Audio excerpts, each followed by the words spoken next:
Hello बच्चों, आज discuss करेंगे फिज़िक्स का chapter 1 unit and dimension, right. और इसमें पहले सिलेबस काफ़ी ज़्यादा भी था, एरर्स का भी टॉपिक था सिलेबस में, लेकिन अभी एरर्स वाला कट गया है। तो आज हमारा जो ध्यान रहेगा वो रहेगा बेसिकली डायमेंशंस पे, और डायमेंशंस पे कई क्वेश्चंस आते हैं, न्यूमेरिकल्स आते हैं, उनको थोड़ा हम डिटेल में देखेंगे, ठीक है। तो चैप्टर का स्टार्ट जो होता है वो तो बेसिक से होता है कि हमारे पास फिजिक्स में जो क्वांटिटीज़ हैं उनका नाम है फिजिकल क्वांटिटीज़, और जिन भी क्वांटिटीज़ का रिलेशन फिजिक्स से है उनकी सबसे स्पेशल बात है कि हम उनको मेजर कर सकते हैं। तो डेफिनेशन हो जाती है फिजिकल क्वांटिटीज़ की, the quantities which can be measured,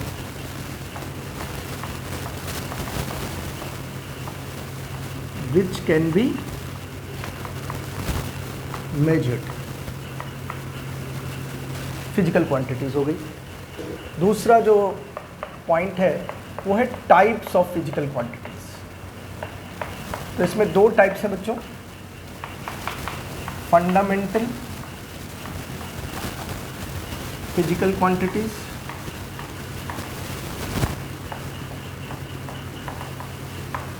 and derived physical quantities.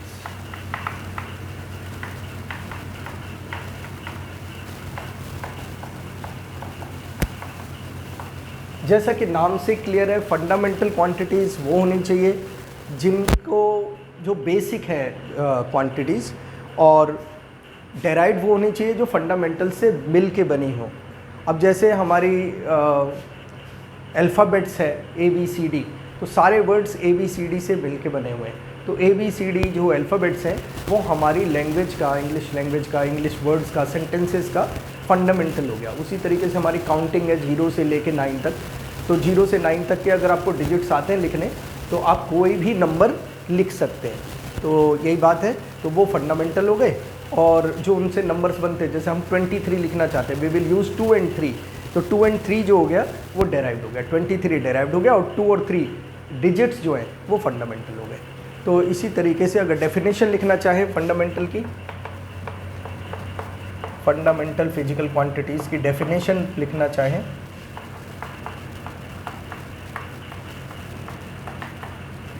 तो दोज फिजिकल क्वांटिटीज़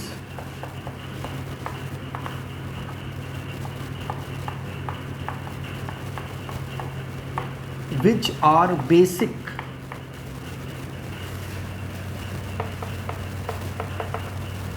quantities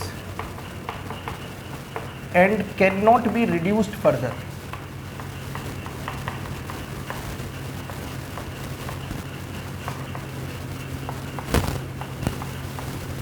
जैसे जब डाल्टन का मॉडल आया तो हमने देखा कि जो एटम है वो फंडामेंटल है, एटम को हम फर्दर ब्रेक नहीं कर सकते। तो एटम जो है वो फंडामेंटल हो गया, एटम से छोटा कुछ मिला ही नहीं। मैटर को तोड़ते जाओ तो लास्ट में हमारे को एटम ही एटम मिल रहे थे। तो एटम जो है बिल्डिंग ब्लॉक हो गया मैटर का, तो एटम को हम क्या कह देंगे, फंडामेंटल, यानी उसको रिड्यूस नहीं कर पा रहे फर्दर। तो जिस चीज़ को रिड्यूस नहीं कर पा रहे उसको हम फंडामेंटल मानते हैं। तो फिजिकल क्वांटिटीज़ जैसे फोर्स है, फोर्स इटसेल्फ मास और एक्सेलरेशन से मिलके बना है। एक्सेलरेशन फर्दर ब्रेक करें तो वेलोसिटी और टाइम से मिलके बना है, वेलोसिटी को फर्दर ब्रेक करें तो डिस्प्लेसमेंट और टाइम से मिलके बना है। तो लास्ट में अगर हम फोर्स को ब्रेक करते जाएंगे तो लास्ट में हमें मिलेगा मास, लेंथ और टाइम। तो ये फंडामेंटल हो गए, क्योंकि इससे फर्दर ब्रेक पॉसिबल नहीं है, ये लास्ट रिडक्शन है। तो फंडामेंटल फिजिकल क्वांटिटीज़ वो होती हैं जिनको और फर्दर रिड्यूस ना किया जा सके और छोटा ना किया जा सके, और जो बाकी के लिए बिल्डिंग ब्लॉक का काम कर रही हैं। तो those physical quantities which are basic quantities and can not be reduce further, they act as building blocks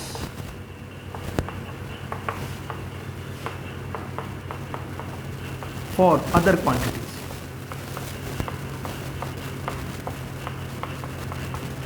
और जो फंडामेंटल से मिलके बनेंगी उनको कह देंगे डेराइव्ड क्वांटिटीज। डेराइव्ड क्वांटिटीज कौन सी हो गई, विच कैन बी रिड्यूस्ड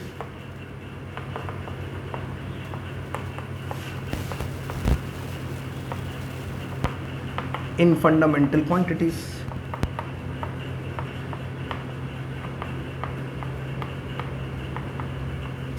इसका एग्जाम्पल हो गया मास, लेंथ एंड टाइम।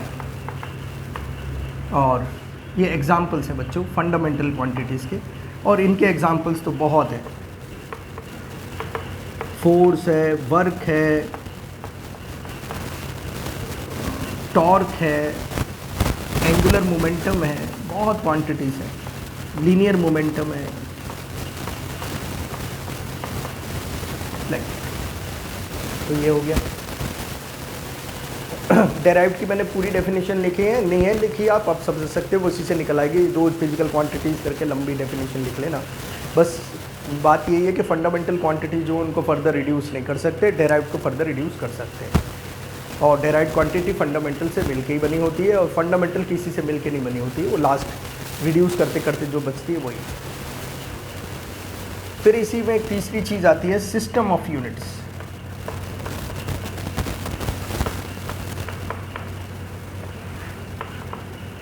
और जैसे फंडामेंटल फिजिकल क्वांटिटीज़ हैं, फंडामेंटल फिजिकल क्वांटिटीज़ के यूनिट्स को, जैसे mass, length, time fundamental physical quantities हैं, इनके यूनिट क्या हो गए? मास का यूनिट किलोग्राम, इसका मीटर, इसका सेकंड। तो किलोग्राम, मीटर पर सेकंड को हम फंडामेंटल यूनिट्स बोलेंगे।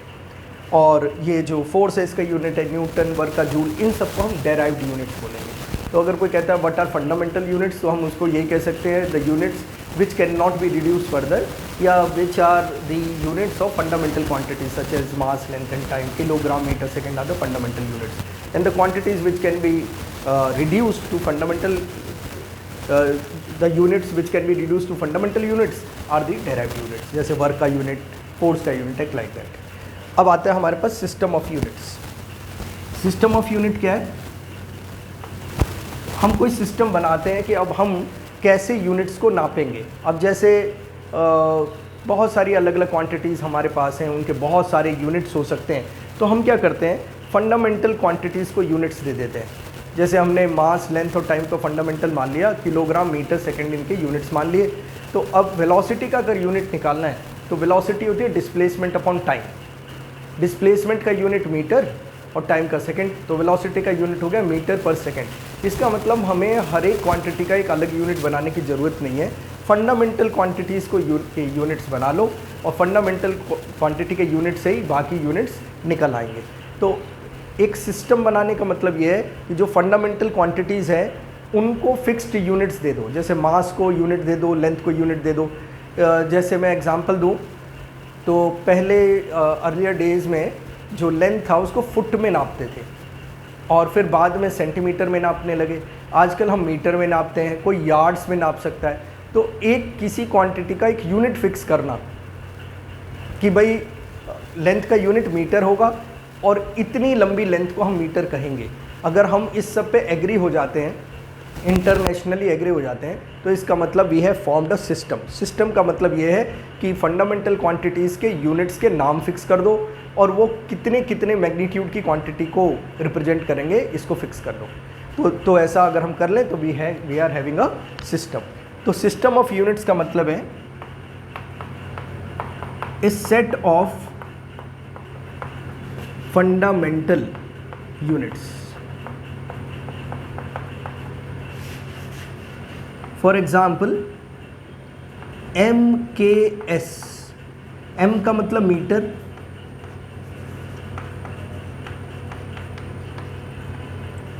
K का मतलब किलोग्राम और S का मतलब second. MKS metre, kilogram, second.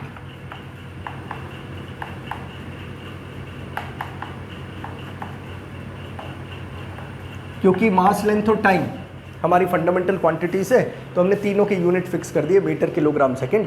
अब इससे हम बाकी क्वांटिटीज़ के यूनिट्स बना सकते हैं, वेलोसिटी का, एक्सेलरेशन का, फोर्स का। तो ये हमने एक सिस्टम बना लिया। MKS को एक सिस्टम बोलते हैं, MKS सिस्टम। उसी तरीके से हमारे पास होता है CGS सिस्टम, सेंटीमीटर, ग्राम, सेकंड। ऐसे हमारा सिस्टम होता है फुट, पाउंड, सेकंड सिस्टम। तो अलग अलग सिस्टम्स हैं जिसमें हम मास, लेंथ और टाइम के कुछ यूनिट्स फिक्स कर देते हैं। ठीक है, तो मैं कुछ यूनिट्स के नाम भी लिख देता हूं बच्चों। सम पॉपुलर सिस्टम्स आर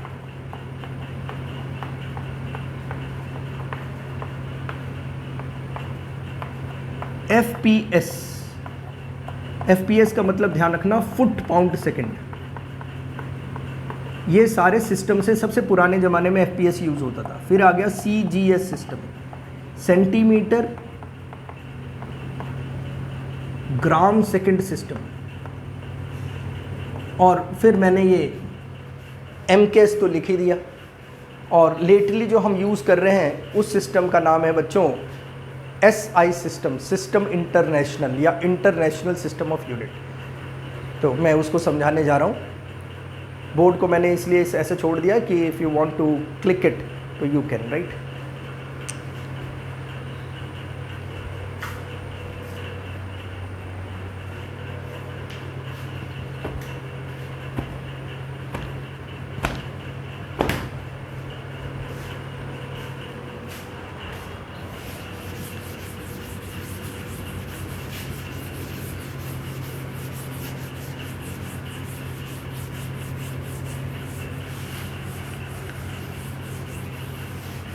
अब जल्दी से आते हैं SI सिस्टम पे।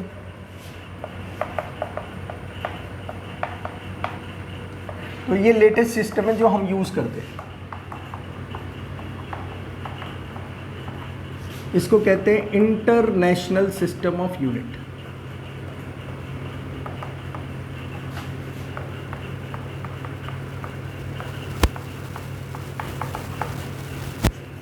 और ये ना MKS सिस्टम का ही एक्सटेंडेड वर्जन है। तो हम लिखेंगे इट इज एक्सटेंडेड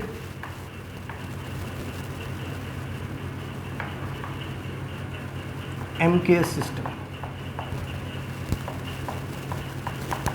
यानी इसमें मास, लेंथ और टाइम के लिए MKS सिस्टम ही यूज़ होता है, यानी मीटर किलोग्राम सेकंड ही यूज़ होता है। इसके अलावा फिर एक्सटेंड क्या किया है इसके अंदर, जब ऐसा ही सिस्टम आया बच्चों तब तक हमें ये पता लगा कि हमारे पास तो मास, लेंथ, टाइम के अलावा भी फंडामेंटल क्वांटिटीज़ हैं। जैसे करंट फंडामेंटल है, करंट मास, लेंथ, टाइम में टूट नहीं सकता। थर्मोडायनेमिक टेम्परेचर, ये भी मास, लेंथ, टाइम में नहीं टूट सकता।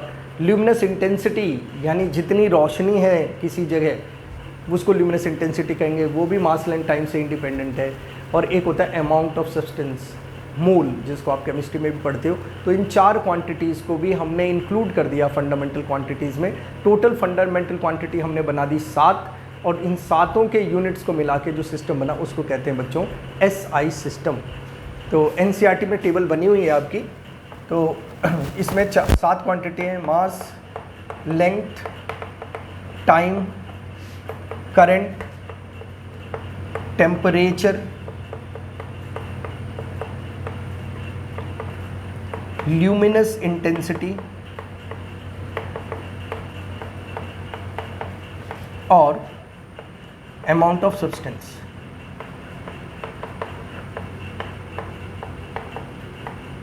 ये 7 फिजिकल क्वांटिटीज़ हैं SI सिस्टम में।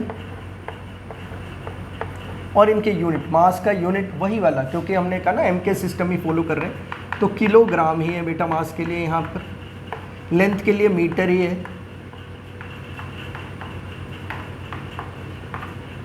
टाइम के लिए सेकेंड ही है, करंट के लिए एम्पियर है, सब जानते हैं करंट को एम्पियर में नापते हैं। टेम्परेचर के लिए बच्चों याद रखना केल्विन है, सेल्सियस वगैरह नहीं है, ठीक है ना। तो केल्विन है, सेल्सियस क्यों नहीं है, केल्विन क्यों है, इसकी भी बात हम कभी करेंगे। ल्यूमिनस इंटेंसिटी है कैंडेला, और अमाउंट ऑफ सब्सटेंस जो है उसका यूनिट है मोल, ठीक है। इसके अलावा बाद में 2 क्वांटिटीज़ और साइंटिस्ट को मिल गई जिनको फंडामेंटल मानना ज़रूरी लग रहा था, तो उन्होंने कहा चलो इन 7 में चेंज नहीं करते हैं, अलग से 2 क्वांटिटीज़ को ऐड कर देते हैं। और आज भी हम उन 2 क्वांटिटीज़ को साथ में पढ़ते हैं, उसको कहते हैं सप्लीमेंट्री क्वांटिटीज़। तो कौन कौन सी है वो सप्लीमेंट्री क्वांटिटीज़? 2 सप्लीमेंट्री क्वांटिटीज़ हैं बच्चों। एक है प्लेन एंगल, जो नॉर्मल एंगल होता है जिसको हम आप लोग डिग्री में नापते हैं, लेकिन SI यूनिट जो है उसका वो रेडियन है। तो हम वो देखेंगे एंगल क्या होता है। और एक सॉलिड एंगल, सॉलिड एंगल का मतलब जो 3D में हो, ठीक है। तो देख लेते हैं। जैसे मैंने सप्लीमेंट्री यूनिट्स की बात कर रहा हूँ मैं, बाद में जो जोड़ दिए गए, तो उसमें है प्लेन एंगल का यूनिट। प्लेन एंगल क्या होता है? एक सर्कल बनाया हमने और सर्कल का एक छोटा सा पार्ट काट लिया हमने, उसको हम कहेंगे आर्क। ये लेंथ जो है बच्चों, ये आर्क है, और ये आपको पता ही है रेडियस है। अगर हम इस लेंथ को नाप लें कितने सेंटीमीटर क्या या मीटर है, और इस रेडियस को भी नाप लें कितने सेंटीमीटर, इसको सेंटीमीटर में लिया तो इसको भी सेंटीमीटर में लेना है, इसको मीटर में लिया तो इसको भी मीटर में लेना, सेम यूनिट्स में लेना है, और आर्क और रेडियस का रेशियो ले लो।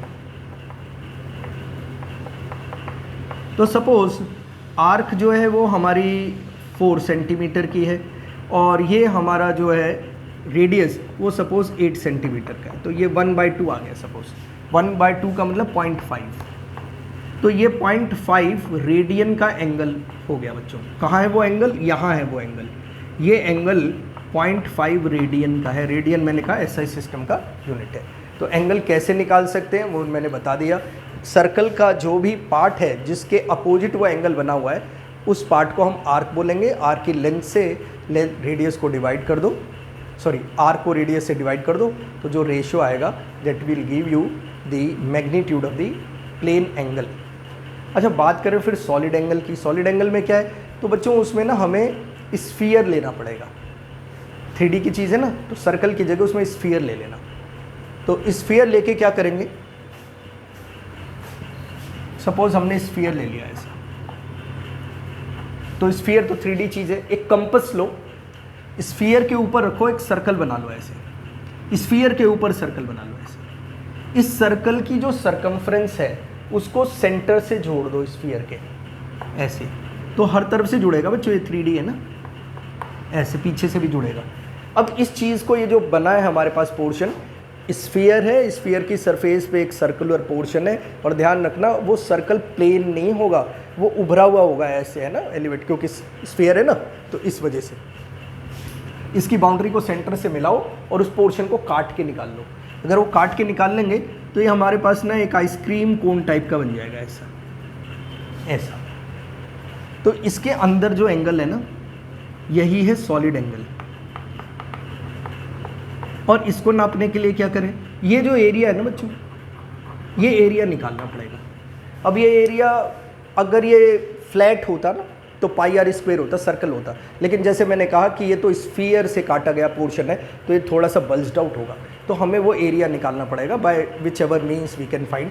तो अगर वो हमने एरिया निकाल लिया, ये वाला एरिया, ये यहाँ पर ये है, ये एरिया निकाल लिया। एरिया निकालने के लिए मतलब मेथड्स हो सकते हैं जो हमें यहाँ डिस्कस नहीं करने, फिर कभी हम डिस्कस भी कर लेंगे उनको, क्योंकि चैप्टर तो फिलहाल ये है कि सॉलिड एंगल की डेफिनेशन क्या है। तो एरिया निकाल लो, और एरिया क्योंकि लीनियर नहीं होता, उसका यूनिट मीटर स्क्वायर में होता है। अब हमने यहाँ पर आर्क जो मीटर में थी उसको डिवाइड किया रेडियस में जो मीटर में थी, मीटर में बाय मीटर है ना, तो इसमें दोनों ऊपर नीचे के यूनिट सेम होने चाहिए। देखा जाए तो एंगल का कोई यूनिट नहीं होना चाहिए, मीटर मीटर से कट गया तो यूनिटलेस होना चाहिए, लेकिन हमने एंगल को एक यूनिट को नाम दिया है, वो क्या है? रेडियन, ताकि हम ये बता सकें आखिर कितने मेजरमेंट का ये एंगल है। उसी तरीके से एरिया को डिवाइड कर दो बच्चों, एरिया मीटर स्क्वायर में, तो इसको रेडियस के स्क्वायर से डिवाइड करो, metre square by metre square, ठीक है। और ये जो रेशियो आएगा ये कहलाएगा सॉलिड एंगल, और इसका यूनिट होगा एसआई यूनिट जो है इसका बच्चों, वो है स्ट्रेडियन। स्ट्रेडियन लिख लो बच्चों।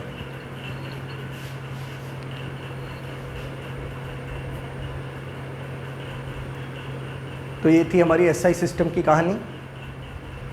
7 physical quantities and their units, and then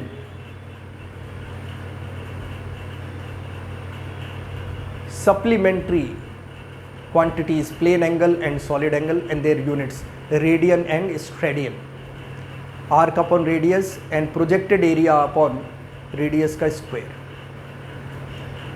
इस एरिया को प्रोजेक्टेड एरिया कहते हैं जो स्फीयर से हमने काट के निकाला है। जो आइसक्रीम कोन टाइप का अगर हम इसको मानेंगे तो उसके ऊपर स्फेरिकल जो पोर्शन होगा। बच्चों ये हो गया ऐसा सिस्टम। अब हम सीधा पहुंचते हैं एक बहुत इंपॉर्टेंट टॉपिक पे, जो है डायमेंशंस का टॉपिक। बच्चों इस चैप्टर का सबसे इंपॉर्टेंट टॉपिक वही है, ठीक है। और एक सिग्निफिकेंट फिगर भी है। मैं डायमेंशन स्टार्ट करने से पहले सिग्निफिकेंट फिगर निकालना आपको सिखा देता हूँ। बहुत आसान सा है, छोटा सा टॉपिक है, फिर हम एक साथ डायमेंशन ही करेंगे।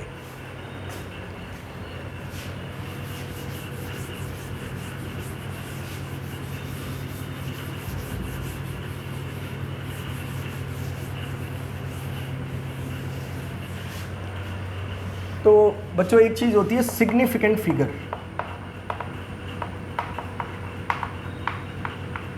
इसको निकालने के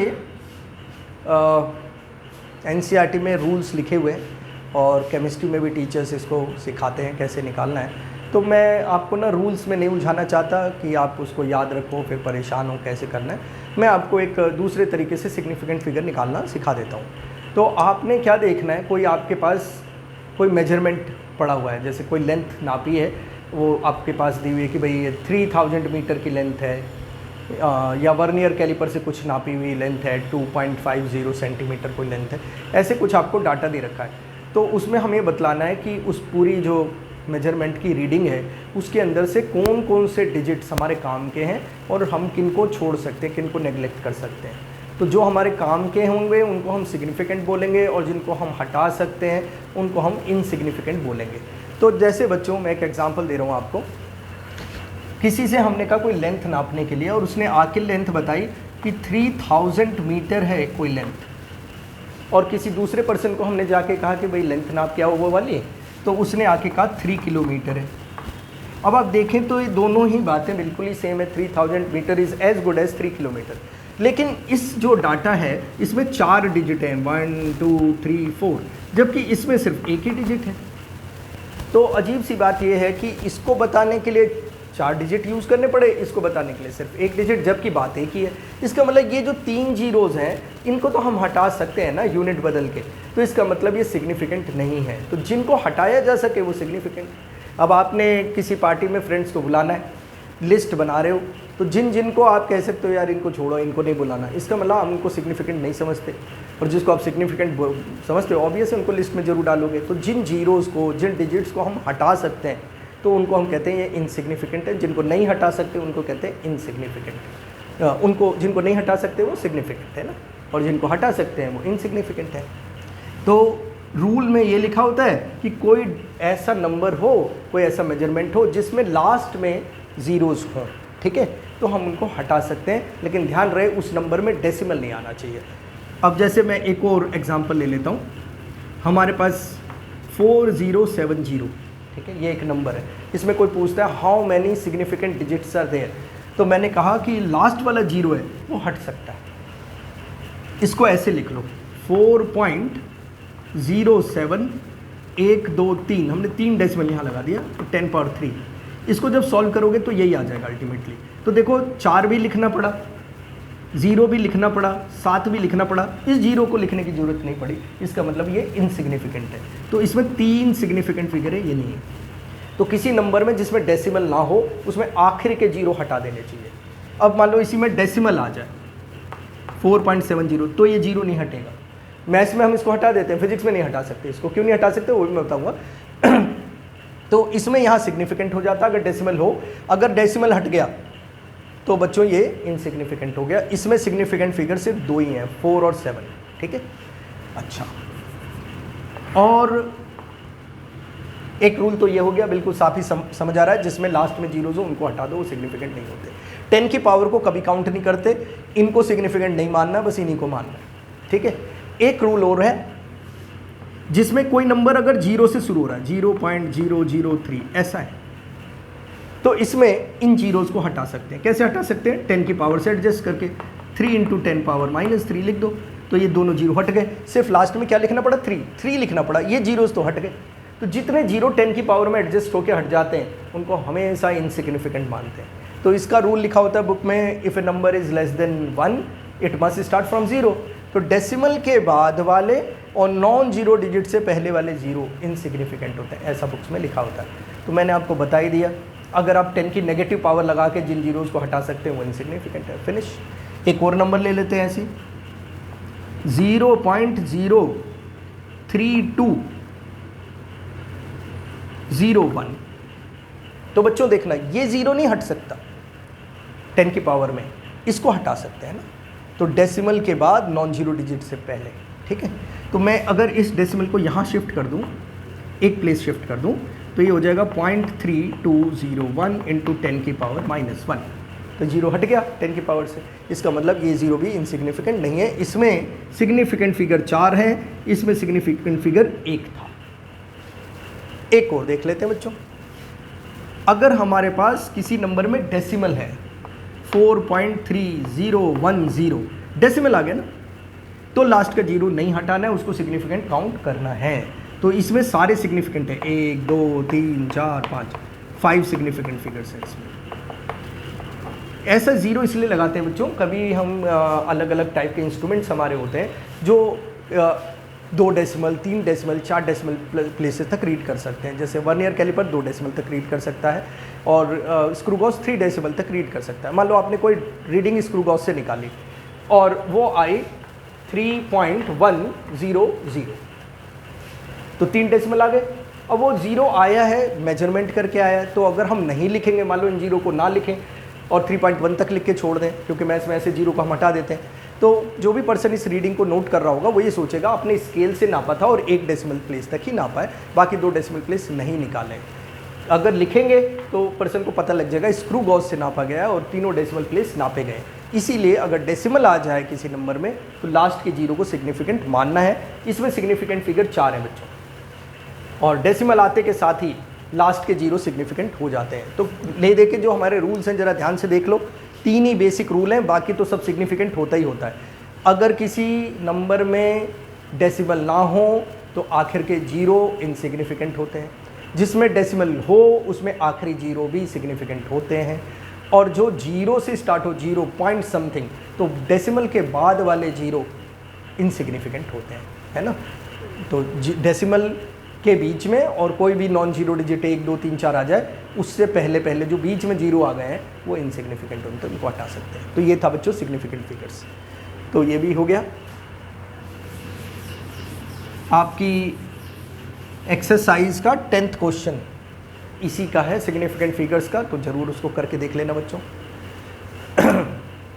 अब करते हैं डायमेंशंस की बात। तो बच्चों डायमेंशन क्या है?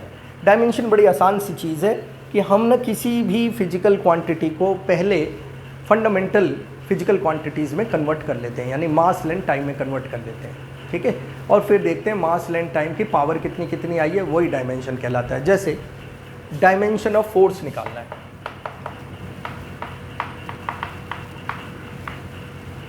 तो बच्चों फोर्स का फॉर्मूला आना चाहिए, तभी इसकी डायमेंशन की खराबी कह लो या जो भी कह लो, वो ये है कि अगर तुम्हें उस क्वांटिटी का फॉर्मूला नहीं आता तो उसका डायमेंशन तुम नहीं निकाल सकते। तो बच्चों इसमें एनसीईआरटी में भी लास्ट में टेबल दे रखी है जिसमें डायमेंशंस और फिजिकल क्वांटिटीज़ के फार्मूलाज दे रखे हैं, वहाँ से याद कर सकते हो। और नहीं तो मैं एक लिस्ट पोस्ट कर दूँगा और उसमें से देख लेना, जो जो इम्पोर्टेंट में होंगे ना उन पे मार्क कर दूँगा, उनको देख लेना, वही एग्ज़ाम में आते हैं तो उनको याद कर लेना उनका क्या फार्मूला फिजिकल क्वांटिटी का, फिर उसके अकॉर्डिंग डायमेंशन भी निकल ही जाएगा। फार्मूला आना बहुत ज़रूरी है। तो बच्चों फोर्स है मास इनटू एक्सेलरेशन। मैंने क्या कहा, डायमेंशन निकालने के लिए जो भी आपकी फिजिकल क्वांटिटी है उसको आपने फंडामेंटल क्वांटिटीज़ में ब्रेक करना पड़ेगा। अब हमारे पास मास तो ऑलरेडी फंडामेंटल है ही है ना, force equal to mass into acceleration है ना, तो मास तो पहले से ही फंडामेंटल है, मास लेंथ टाइम में तोड़ना है, तो मास तो पहले से ही फंडामेंटल है। एक्सेलरेशन मास लेंथ टाइम में तो नहीं है, तो एक्सेलरेशन को तोड़ेंगे। तो हम कैसे तोड़ेंगे इसको? 9th क्लास से आपने पढ़ा हुआ है एक्सेलरेशन वेलोसिटी अपॉन टाइम होता है, वैसे change in velocity upon time होता है, शॉर्ट में कर रहा हूँ। अब मास फंडामेंटल हो गया, टाइम फंडामेंटल हो गया, टाइम को इसके नीचे ही ले लो। अब बच गई सिर्फ वेलोसिटी। वेलोसिटी होती है डिस्प्लेसमेंट, डिस्प्लेसमेंट एक लेंथ होती है, shortest length between 2 points, displacement is shortest length, shortest length है ना, तो लेंथ है बेसिकली, तो वेलोसिटी हो गया लेंथ अपॉन टाइम। अब ये मास लेंथ टाइम में टूट गया, तो अब बच्चों इसका डायमेंशन लिखो, कैपिटल लेटर्स में लिखते हैं डायमेंशन। मास के लिए कैपिटल M, लेंथ के लिए कैपिटल L, नीचे T इंटू टी है तो वो T स्क्वेयर हो जाएगा, कैपिटल लिखना है। जब ये टी स्क्वायर ऊपर जाएगा बच्चों, ध्यान रखना, पावर इसकी पॉजिटिव है तो नेगेटिव हो जाएगी, नेगेटिव है तो पॉजिटिव हो जाएगी। तो एम एल टी ऊपर गया, पावर का साइन चेंज हो गया, प्लस से नेगेटिव हो गया, ये हो गया बच्चों, ये फोर्स का डायमेंशन हो गया। इसमें मैंने एम एल की पावर लिखी नहीं है, आप चाहे तो लिख सकते हैं 1 तो एम जिसकी कोई पावर नहीं होती वो 1 होता है। कई छोटी छोटी चीज़ें मैथमेटिकली याद रखनी चाहिए, जैसे अगर 2 लिखा है और इसकी कोई पावर नहीं लिखी तो इसका मतलब इसकी पावर है 1, है ना। और अगर किसी चीज़ की पावर 0 हो, जैसे m की पावर 0 हो जाए, किसी भी चीज़ की 3 की पावर 0 हो जाए, 9 की पावर 0 हो जाए, तो जिसकी भी पावर 0 हो जाती है वो 1 हो जाता है बच्चों, उसकी वैल्यू 1 हो जाती है। तो यहाँ m और l की कोई पावर नहीं लिखी थी, तो ये नहीं मानना इनकी पावर 0 है, इनकी पावर 1 है, इनकी पावर 0 होती है तो खुद ही 1 हो जाता फिर। तो ये है डायमेंशन। 1 1 - 2 को हम कहेंगे डायमेंशन ऑफ फोर्स। और ये जो पूरी चीज़ लिखी है m l t - 2, जहाँ कोई पावर ना लिखूँ समझ जाओ उसकी पावर 1 है, इस चीज़ को कहेंगे फोर्स का डायमेंशनल फॉर्मूला।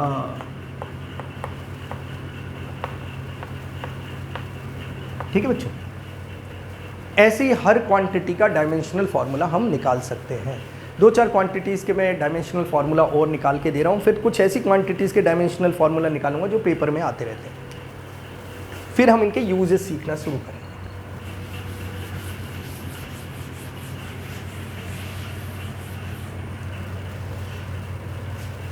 तो बच्चों एक छोटी सी लिस्ट देख लेते हैं। मास का डायमेंशनल फार्मूला निकालते हैं, तो मास तो खुद ही रिड्यूस्ड है तो इसका कुछ करना ही नहीं है। इसका डायमेंशनल फार्मूला हो जाएगा m1l0t0, इसमें है ना। लेंथ की बात करें बच्चों तो m0l1t0। अब मैं टाइम का लिखवाना चाहूँगा, अगर आपसे कहूँगा तो आप खुद ही बोल दोगे क्या है, m0l0t1। ये इसका हो गया मास, लेंथ, टाइम, तीनों के डायमेंशनल फार्मूलाज हो गए बच्चों। और बहुत सारी बुक्स में इसको स्क्वायर ब्रैकेट्स में लिखने का ट्रेंड है, तो आप भी स्क्वायर ब्रैकेट्स में लिख दो इनको। अच्छा, अब आ जाता है हमारा डिस्प्लेसमेंट। तो डिस्प्लेसमेंट लेंथ ही होती है m0l1t0, और वेलोसिटी हो गई बच्चों, वेलोसिटी है डिस्प्लेसमेंट अपॉन टाइम l/t, यानी m0, m तो है नहीं, l1t-1, t ऊपर गया -1 हो गया, फिलहाल इसकी पावर 1 है, ऊपर जाएगा तो -1 हो जाएगा। एक्सेलरेशन, ये वेलोसिटी अपॉन टाइम है। वेलोसिटी का डायमेंशन क्या लिखा है बच्चों, देखो ये m0l(t-1), जिसकी पावर 0 है वो बीच के जो स्टेप्स होते हैं सॉल्व करने के लिए उसको छोड़ सकते हो आप। तो यहाँ m0 मत लिखना, वेलोसिटी के लिए सिंपली लिख दो l(t-1) अपॉन t। अभी देखो t की पावर यहाँ -1 है, ये 1 है, ये जब 1 ऊपर जाएगा तो ये ऐसे हो जाएगा l(t-1), एक और -1, तो एक्चुअल में कितना हो गया l(t-2), तो m0l1t की पावर -2। इन थोड़ा सा बच्चों इसका ध्यान रखना कि पावर वगैरह को कैसे सॉल्व करते हैं। जो ये छोटी छोटी चीज़ें मैं वैसे सिखा देता हूँ आपको। जब सेम क्वांटिटीज़ जिनकी पावर हो कुछ मल्टीप्लाई करें, मान लो l² l³ मल्टीप्लाई करें, तो मल्टीप्लाई करने से इनकी पावर ऐड हो जाती है। अच्छा, डिवाइड करें तो पावर सब्ट्रैक्ट हो जाती है। और ऐसा भी हो सकता है ऊपर 2 हो नीचे 4 हो, तो 2 - 4 तो माइनस भी हो जाएगी पावर, है ना। और ऐसा भी अगर किसी की पावर 0 हो तो मैंने कहा वो 1 हो जाता है। और अगर ऐसा हो l² और बाहर क्यूब हो तो ये पावर मल्टीप्लाई हो जाती है। ध्यान रखना बच्चों, ऐड नहीं होगी, l6 हो जाएगा, है ना। t³ की पावर 4 तो ये t12 हो जाएगा। तो बच्चों ये चीज़ें यूज़ होंगी इसमें बार बार। जो भी पावर आप देख रहे हैं नीचे है वो ऊपर जाती है तो माइनस हो जाती है।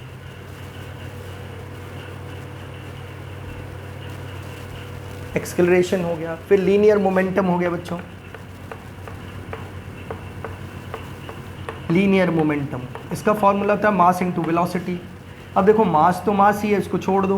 वेलोसिटी का डायमेंशन हमने यहाँ निकाला हुआ है ये, और मैंने कहा कि जब आप कैलकुलेशन कर रहे हो तो 0 वालों को छोड़ दिया करो, तो m0 को छोड़ दो, l1t-1, तो टोटल डायमेंशन क्या हो गया, ml1t-1, m की पावर बचाओ 1 लगा दो। फिर हो गई फोर्स, फोर्स अभी निकलवाई ही आपको, मास इंटू एक्सेलरेशन। मास के लिए मास लिख दो, एक्सेलरेशन का डायमेंशन ये आया हुआ है हमारे पास L1T-2। वर्क का वर्क होता है फोर्स इंटू डिस्प्लेसमेंट। तो फोर्स का क्या है MLT-2। बच्चों सबसे कॉमन डायमेंशन है, बहुत बार बार आता है, डिस्प्लेसमेंट से और मल्टीप्लाई कर दिया, डिस्प्लेसमेंट लेंथ होती है, तो L इंटू एल मल्टीप्लाई हुआ तो L स्क्वेयर हो गया, M1L2T-2। ये हो गया डायमेंशन। तो बच्चों वैसे तो कुछ ऐसे 15-20 क्वांटिटीज़ हैं जिनके डायमेंशंस इंपॉर्टेंट है, एग्ज़ाम में आते रहते हैं, या एग्ज़ाम में ना आए वो हम ये कहेंगे कि बहुत बेसिक है, तो वो तो आने ही आने चाहिए। तो 15-20 आपको देख सकते हो, आपका जो भी NCERT में दे रखी है टेबल, उसके फर्स्ट पेज पे जितने जितने हैं, शुरू की जो 15-20 क्वांटिटीज़ हैं उनके डायमेंशंस याद कर लेने। अब मैं उन क्वांटिटीज़ के डायमेंशंस करा रहा हूँ जो एग्ज़ाम में पूछ लिए जाते हैं।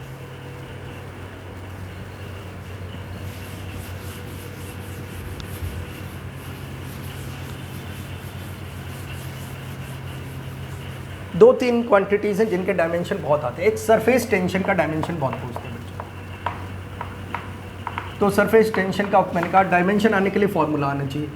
इसका फॉर्मूला है फोर्स अपॉन लेंथ। तो बच्चों अभी फोर्स का डायमेंशन क्या लिखा था, MLT-2 अपॉन लेंथ। तो यहाँ L की पावर 1 है, ये 1 है, ये जब 1 ऊपर जाएगा 1 - 1 0 हो जाएगा, तो डायमेंशन हो जाएगा M1L0T-2। ये एग्जाम में बहुत आता है। दूसरा डायमेंशन जो बहुत आता है वो है ग्रेविटेशनल कांस्टेंट का। अब ग्रेविटेशनल कांस्टेंट किस फॉर्मूले में होता है, हमने इस फॉर्मूले में देखा है, ये लॉ ऑफ ग्रेविटेशन है न्यूटन का, इस फॉर्मूले में हमने देखा है। ये M1 M2 दो मासेस हैं और उनके बीच का डिस्टेंस है, तो उनके बीच की फोर्स, अट्रैक्टिव फोर्स इस फॉर्मूला से मिलती है, ठीक है। तो इसका डायमेंशन ये G ही ग्रेविटेशनल कांस्टेंट, इसका डायमेंशन मुझे निकालना है। इसका डायमेंशन निकालने के लिए बाकी सबके डायमेंशंस डाल दो। फोर्स का डायमेंशन डाल दिए बच्चों MLT-2, देखो वहाँ पे भी ये डाला है। G का डायमेंशन मुझे निकालना है, G को एज इट इज छोड़ दो क्योंकि उसका डायमेंशन तो मालूम ही नहीं है। ये मास है, ये भी मास है, मास के लिए M लिख दिया। ये मासेस के बीच का डिस्टेंस है, ये दो मासेस हैं M1 M2, इनके बीच का डिस्टेंस है ये R। डिस्टेंस लेंथ होती है, तो ये हो गया L²।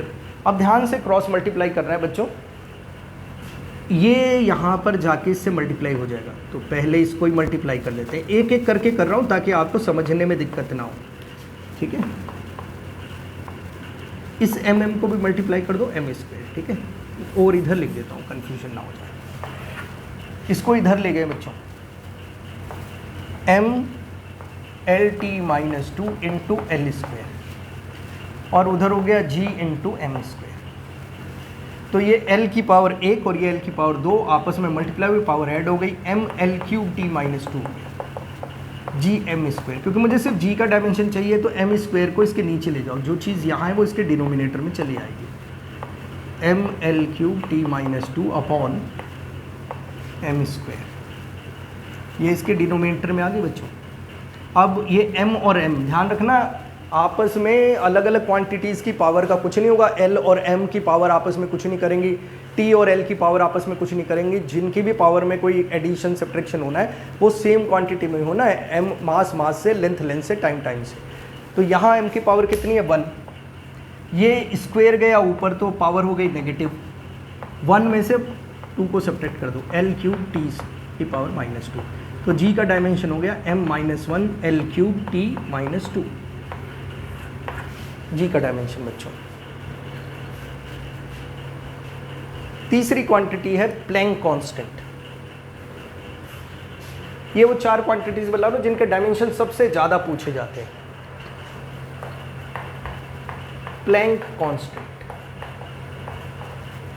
H से डिनोट करते हैं बच्चों, ठीक है। और ये इस फॉर्मूला में मिलता है हमें Planck constant, E = H nu. Nu frequency होती है बच्चों, E एनर्जी होती है। एनर्जी का डायमेंशन ML²T-2 होता है।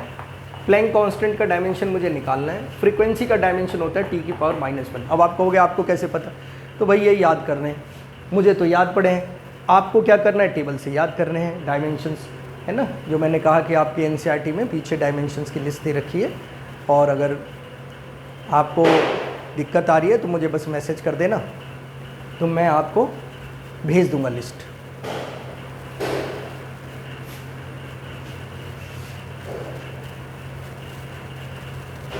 तो मुझे h का डायमेंशन निकालना है, तो h के साथ जो चीज़ है उसको नीचे भेजो, ml² t - 2 अपॉन t की पावर -1।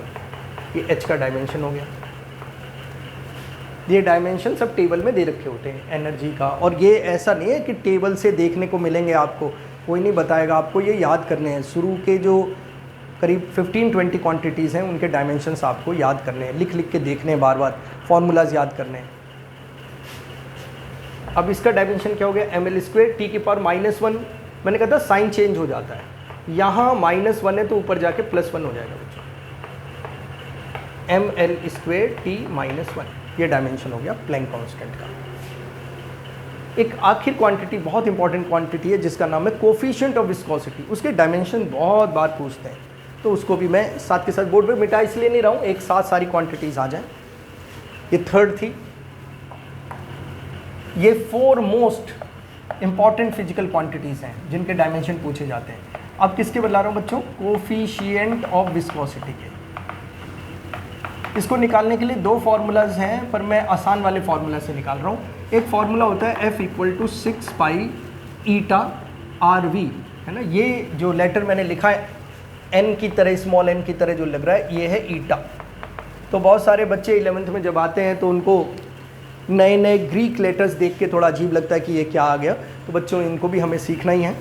कई सारे ग्रीक लेटर्स हैं, जैसे ये ईटा है, आपको और बहुत सारे ग्रीक लेटर पढ़ने पड़ेंगे, अल्फ़ा, बीटा, गामा, लैम्डा, कापा, काई, साई, फाई, थीटा, ईटा, है ना। तो ये ईटा है। और बच्चों ध्यान रखना, जो नंबर्स होते हैं जैसे 2, 3, 4, 6, 9, ये तो मास लेंथ टाइम में टूट नहीं सकते। 6 में कोई मास लेंथ टाइम है नहीं है, तो जो नंबर्स होते हैं उसके कोई डायमेंशन नहीं होते। तो जब हम डायमेंशन लिखें किसी भी फार्मूला में, तो अगर उसमें कहीं नंबर आ रहा है तो उसके डायमेंशंस की जगह, मतलब उसकी जगह कुछ नहीं लिखना, ना नंबर लिखना है ना डायमेंशन लिखना है। जैसे यहाँ पर 6 पाई है, 6 भी नंबर है और पाई भी नंबर है, तो फोर्स की जगह तो आ गया बच्चों mlt - 2। 6 पाई को ध्यान रखना, कई बार बच्चे क्या करते हैं 6 पाई लिखते रहते हैं। मैं ये कह रहा हूँ जैसे ही डायमेंशन लिखना शुरू किया, नंबर्स को छोड़ दो, उसको बिल्कुल कुछ लिखना ही नहीं, हटा दो, भूल जाओ ये कहीं है भी। तो इसका कोई डायमेंशन नहीं। ईटा का डायमेंशन ही हमें निकालना है, इसको छोड़ दो। आर रेडियस है, रेडियस एक लेंथ होती है, वेलोसिटी lt - 1,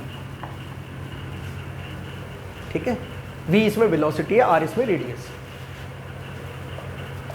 तो बच्चों ये हो गया अब हमारे पास mlt - 2 equal to eta l × l² t - 1।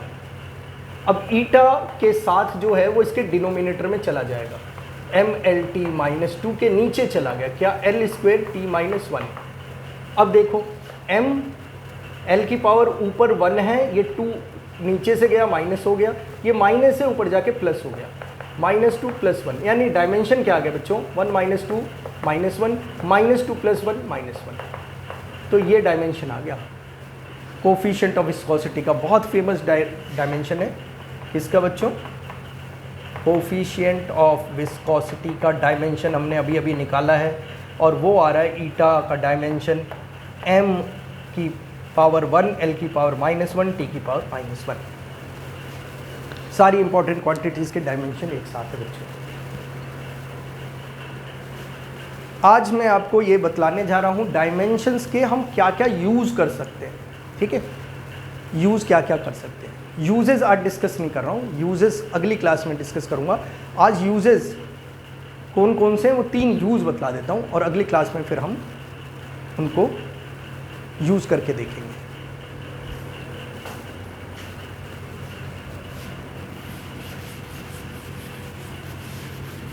तो डायमेंशंस जो हम लिखते हैं सबको mlt की फॉर्म में, आखिर उसका एडवांटेज क्या है। तो उसका एडवांटेज है बच्चों कि हम उससे 3 काम कर सकते हैं। क्या कर सकते हैं, एप्लीकेशन ऑफ डायमेंशनल एनालिसिस। जो डायमेंशनल एनालिसिस है, डायमेंशंस लिखने की टेक्निक है, उससे क्या कर सकते हैं, तो कर सकते हैं बेटा पहला काम, टू डेराइव फार्मूलाज, फार्मूलाज को डेराइव कर सकते हैं। और क्या कर सकते हैं, to check the correctness of formula. कोई फार्मूला दे रखा हो तो चेक कर सकते हैं सही है गलत है।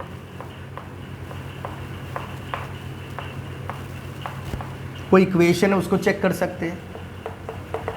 और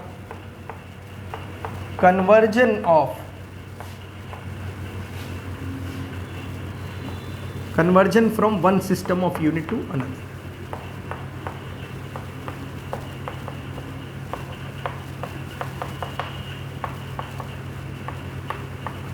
ठीक है, तो कोई चीज़ सीजीएस सिस्टम में उसको एसआई सिस्टम में अगर कन्वर्ट करें तो क्या कन्वर्जन फैक्टर लगाना पड़ेगा। जैसे 1 मीटर को सेंटीमीटर में कन्वर्ट करना हो तो 100 से मल्टीप्लाई करना पड़ता है, 1 मीटर इक्वल टू 100 सेंटीमीटर।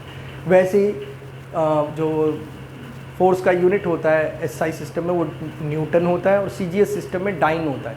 तो 1 न्यूटन को डाइन में कन्वर्ट करना है तो क्या फैक्टर लगाना पड़ेगा। ठीक है, तो वो सीखेंगे।